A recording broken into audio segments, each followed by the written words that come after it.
नमस्कार। दिन भर की बड़ी खबरों में आपका स्वागत है। मैं हूं शिवानी।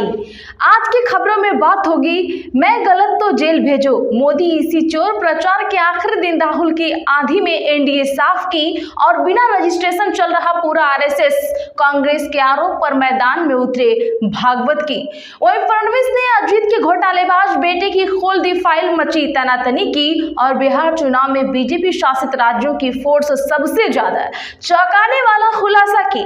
और साथ ही खबर के अंत में बात होगी, संसद सत्र से पहले ही आक्रामक कांग्रेस मोदी की हर ओर से फजीहत की। इसी के साथ आज दिन भर की सभी बड़ी और प्रमुख खबरों को जानेंगे विस्तार से। उससे पहले एक नजर सुर्खियों पर। मेरे हाइड्रोजन पर ईसी और मोदी चुप क्यों? किशनगंज में बोले राहुल गांधी, हमारे आरोप सही, इसीलिए इनकी बोलती बंद, ये वोट चोर हैं। तेजस्वी बोले, पीएम ने मेरे पीछे 30 हेलीकॉप्टर लगा रखे हैं। भारत सरकार के पूरे मंत्री बिहार में, कहा चुपचाप लालटेन छाप। समर्थकों ने पहनाया चांदी का मुकुट। पवन खेड़ा बोले, प्रधानमंत्री को माफी मांगनी चाहिए। कट्टा और कनपट्टी जैसे शब्द शोभा नहीं देते। वोट से ज्यादा फाइल की चोरी हो रही है। शाह बोले, नस्ल मुक्त बिहार अब घुसपैठिया मुक्त होगा। निरहुआ ने खेसारी लाल को बताया अश्लील गानों का मास्टर, कहा छपरा से भागने की तैयारी है। दूसरे फेज की 122 सीटों पर प्रचार थमा। नेपाल बॉर्डर पर 11 नवंबर तक सील। नीतीश बोले, लालू हटे तो पत्नी को सीएम बना दिया। सुपौल में इमरान प्रताप गढ़ी का दावा, तेजस्वी बनेंगे अगले मुख्यमंत्री। बोले, नीतीश कुमार रिटायरमेंट के करीब है, भाजपा ने उन्हें बैठाया तक नहीं। अरविंद केजरीवाल बोले, भाजपा ने गोवा को कानून व्यवस्था से रहित राज्य बना दिया है। भागवत बोले, संघ को 3 बार बैन किया तब मान्यता मिली। आरएसएस भगवा को गुरु मानता है लेकिन तिरंगे का बहुत सम्मान करते हैं। भाजपा राज में फैली चुनावी धांधलियों का कूड़ा हटाना जरूरी। चुनावी प्रक्रिया में गड़बड़ियों पर बोले अखिलेश यादव। संपत पर शैलजा के बयान से अनुशासन समिति का हुआ किनारा। चेयरमैन बोले, यह उनका व्यक्तिगत बयान, कहा था चुनाव में मेरी मदद का नुकसान उठाना पड़ा। सुपौल में योगी बोले, कांग्रेस और आरजेडी का गठबंधन एक धोखा है। आपकी जमीन हड़पने वाले नौकरी नहीं देंगे। इनके एजेंडे में विकास कभी नहीं था। अजित पवार के बेटे की कंपनी का एक और घोटाला, सरकारी जमीन हड़पने का है आरोप। पहले पुणे में प्रॉपर्टी की डील सरकार ने कैंसिल की थी। राहुल गांधी बोले, वोट चोरी को एसआईआर से कवर कर रहे मोदी और शाह ने लोकतंत्र का किया नुकसान। पंचमढ़ी में जंगल सफारी की, बच्चों से मिले राहुल गांधी। तिलमिलाई पल्लवी पटेल बोली, सपा सिर्फ मुसलमानों का वोट लेती है, कभी उनके लिए आवाज नहीं उठाती। एसआईआर सिर्फ धोखा। बिहार चुनाव में बीजेपी राज्यों की फोर्स, गुजरात यूपी समेत 14 राज्यों के 14,560 जवान बूथों पर तैनात। सीआईएसएफ के हवाले स्ट्रांग रूम। अजित पवार बोले, एनसीपी की सीटों पर समीक्षा जारी, अगले कुछ दिनों में होगा गठबंधन पर फैसला। मुसलमान प्रधानमंत्री बनने की कल्पना तक नहीं कर सकता। संभल विधायक बोले, अगर पाकिस्तान नहीं बनता तो भारत में मुस्लिम पीएम होता।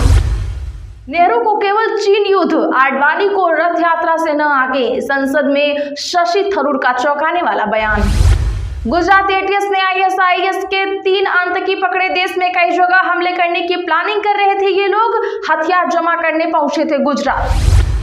संसद सत्र से पहले कांग्रेस आक्रामक हुई। रमेश बोले, ट्रंप के बयान पर मौन पीएम। चीन से संबंध और बेरोजगारी अहम मुद्दे। आसिम मुनीर के लिए पाकिस्तान ने संविधान बदला, तीनों सेनाओं के प्रमुख बनेंगे। पहली बार ये पद बनाया गया। मई में फील्ड मार्शल बने थे। जम्मू कश्मीर उपचुनाव में उमर अब्दुल्ला को चुनना गलती, उपचुनाव में सुधार लेंगे। बडगाम में एनसी से लोग नाराज लेकिन कैंडिडेट मजबूत।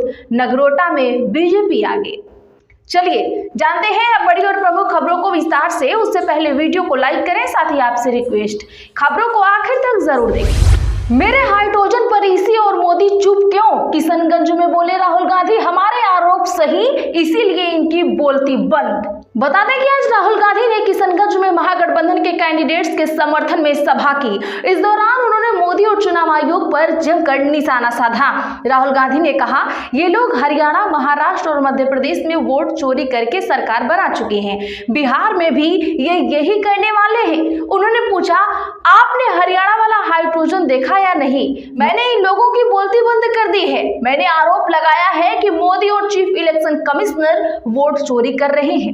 मोदी जी ने एक बार भी नहीं कहा कि राहुल गांधी झूठ बोल रहा है, मैं वोट चोरी नहीं कर रहा हूं। ज्ञानेश कुमार ने बोला, ये बोल नहीं सकते हैं क्योंकि हमने जो आरोप लगाए हैं वो बिल्कुल ही सही है। बीजेपी के नेता दो राज्यों में वोट कर रहे हैं। मोदी और अमित शाह चुनाव नहीं जीतते हैं, वोट चोरी करके चुनाव जीतते हैं।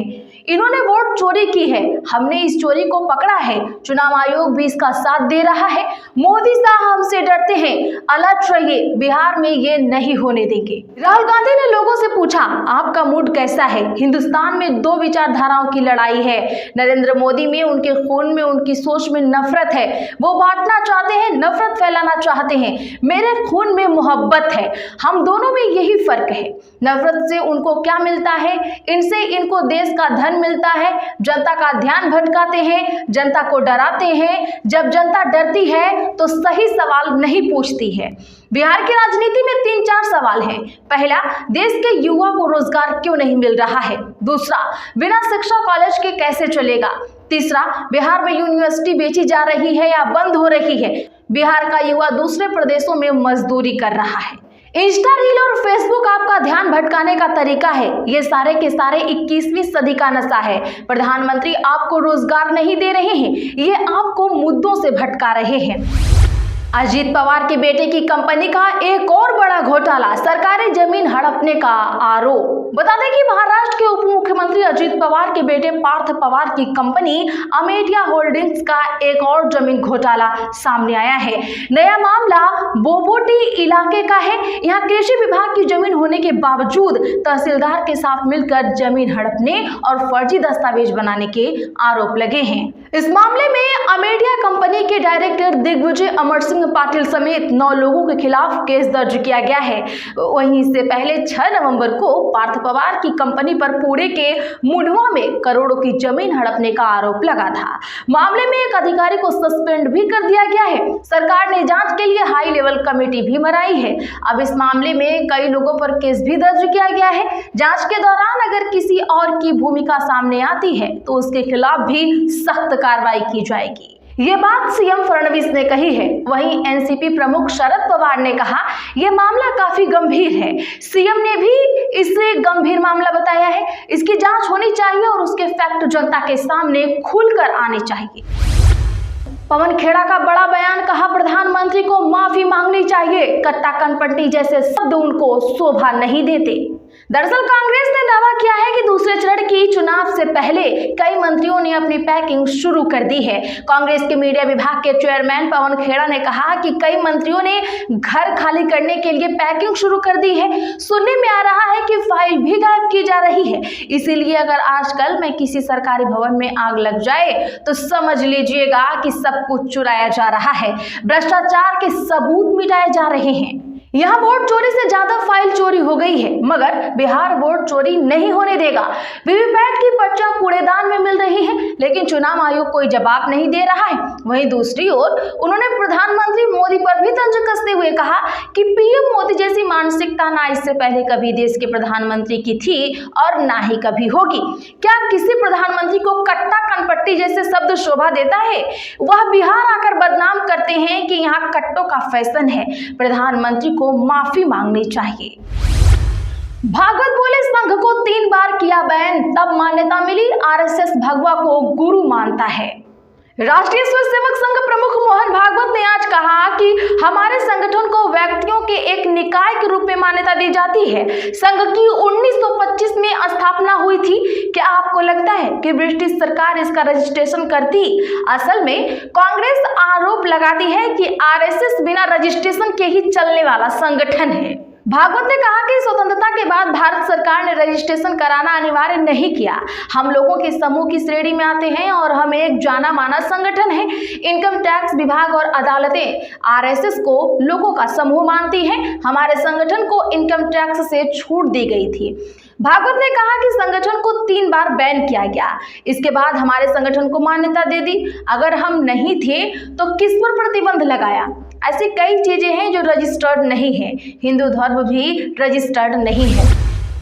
अरविंद केजरीवाल बोले, भाजपा ने गोवा को कानून व्यवस्था से रहित राज्य बना दिया है।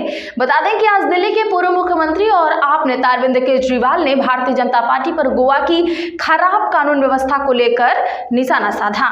केजरीवाल ने एक्स पर लिखा कि भाजपा ने गोवा को एक ऐसा राज्य बना दिया है जिसमें कानून पूरी तरह से खत्म हो चुका है। गोवा में बड़े अपराध को लेकर एक रिपोर्ट साझा करते हुए अरविंद केजरीवाल ने एक्स पर लिखा कि यहाँ पर हत्याएं, गोलीबारी, दिन दहाड़े लूटपाट, गोवा में ये क्या हो रहा है? भाजपा के राज में गोवा में कानून व्यवस्था पूरी तरह से ध्वस्त हो चुकी है, चरमरा गई है। पिछले कुछ दिनों में ही पहाड़ काटने का विरोध कर रहे एक गोवा वासी को मार दिया गया। अवैध रेत खनन को लेकर नागरिकों पर गोली चलाई गई। एक युवक को पुलिस थाने के अंदर जमकर पीटा गया। भाजपा ने गोवा को एक अराजक राज्य बना दिया है। नेहरू को केवल चीन युद्ध, आडवाणी को रथ यात्रा से न आके, सांसद शशि थरूर का चौंकाने वाला बड़ा बयान। जी हां, बता दें कि आज कांग्रेस सांसद शशि थरूर ने पूर्व उप प्रधानमंत्री और भाजपा के संस्थापक सदस्यों में से एक लाल कृष्ण आडवाणी की विरासत का बचाव किया है। उन्होंने कहा कि जैसे भारत के पहले प्रधानमंत्री जवाहरलाल नेहरू को सिर्फ चीन युद्ध की हार से नहीं आंका जा सकता या इंदिरा गांधी को केवल आपातकाल से नहीं, वैसे ही आडवाणी को लंबे राजनीतिक जीवन को भी एक घटना तक सीमित कर देना अनुचित है। शशि थरूर ने एक्स पर यह बयान आडवाणी के 98वें जन्मदिन पर शुभकामनाएं देते हुए दिया। सुप्रीम कोर्ट के वकील संजय हेगड़े ने थरूर की आलोचना करते हुए लिखा, माफ कीजिएगा थरूर साहब, लेकिन इस देश में नफरत के बीज बोना लोक सेवा नहीं कहा जा सकता। इसके जवाब में थरूर ने लिखा, नेहरू जी के पूरे करियर को चीन की हार से नहीं आंका जा सकता, नहीं इंदिरा गांधी को सिर्फ आपातकाल से। तो आज के लिए बस इतना ही। ऐसी ही खबरों के लिए चैनल सब्सक्राइब करें और बगल में घंटी के निशान को जरूर दबा लें। वीडियो को लाइक और शेयर करना ना भूलें।